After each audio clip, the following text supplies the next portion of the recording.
పరిశుభ్రమైన పచ్చని ఆంధ్రప్రదేశ్ దిద్దడానికి స్వచ్ఛ ఆంధ్ర స్వర్ణాంధ్ర కార్యక్రమాన్ని తీసుకున్నాం.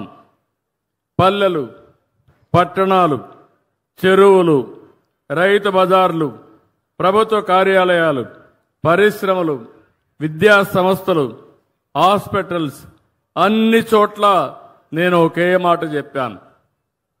మూడో శనివారం ఎవ్వరూ పనిచేయక్కర్లేదు ఆఫీసులో.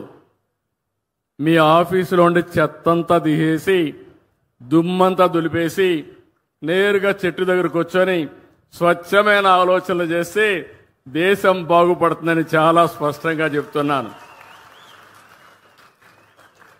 ఎంత సమయమైనా దుమ్ములో పనిచేస్తాం, కలుషితమైన వాతావరణంలో పనిచేస్తాం, కలుషితమైన ఆలోచనలు, కుట్రలు, కుతంత్రాలకు శ్రీకారం చుడతానే ఉంటాం.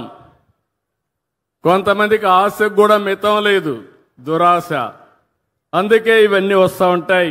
అవన్నీ పోవాలంటే రాబోయే నెలలో ప్రధానమంత్రి నరేంద్ర మోడీ గారు విశాఖపట్నంలో 10వ వార్షిక యోగా డే సెలబ్రేట్ చేస్తున్నారు. వారు అక్కడికి వస్తున్నారు.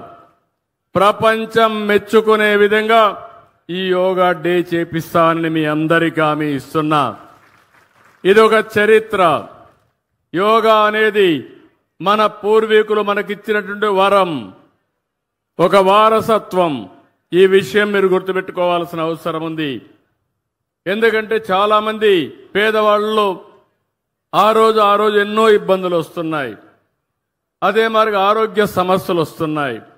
ఇంకో పక్క అందరం కూడా ఆధునికమైన ప్రపంచంలో చాలా బిజీ అయిపోతున్నాం. ఎవరు కూడా సెల్ ఫోన్లు చూడకుండా ఉండలేకపోతున్నారు. ఆ సెల్ ఫోన్ల వల్ల గంటల తరబడి సెల్ ఫోన్ అంటే భార్య లేదు, భర్త లేదు, కొడుకు లేదు, బిడ్డ లేదు, ఆ సెల్ ఫోన్ చూసుకుంటూ కూర్చుంటున్నాం. దీనివల్ల లేనిపోని టెన్షన్లు వస్తున్నాయి. అందుకని ప్రతిరోజు ఒక అర్ధ గంట 45 నిమిషాలు మీరు యోగా చేస్తే అన్ని రోగాలు పటాపంచలైపోతాయని చెప్పి కూడా నేను మీకు అందరికీ విజ్ఞప్తి చేస్తున్నా. హాస్పిటల్ పోయే పని ఉండదు. అందుకే ఈ యోగా డేని ఒక నెల, ఈ నెల 21 నుంచి జూన్ 21 వరకు ఈ కార్యక్రమాన్ని చేస్తాం. కొన్ని లక్షల మంది ఆన్లైన్, ఆఫ్లైన్లో ట్రైనింగ్ ఇస్తాం. కొంతమందికి సర్టిఫికెట్లు ఇస్తాం. ఇది ప్రపంచానికి మనం ఇచ్చే కానుక. ఆ సమయంలో దానివల్ల లాభం మనం పొందాల్సిన అవసరం ఉంది. దీనికి నేను శ్రీకారం చుడతానని మరొక్కసారి మీ అందరికీ హామీ ఇస్తున్నా. ఇంకో పక్కన మీరందరూ ఒక్కసారి గుర్తుపెట్టుకోవాల్సిన అవసరం ఉంది. ఈరోజు నేను ఇక్కడికి వచ్చింది నెట్ జీరో వేస్ట్. అంటే నెట్ జీరో అంటే చాలా మంది అనుకుంటారు ఈ చెత్త అంటే చెత్త అని. దీనికి ఒక విషయం మీరు గుర్తుపెట్టుకోవాల్సిన అవసరం ఉంది.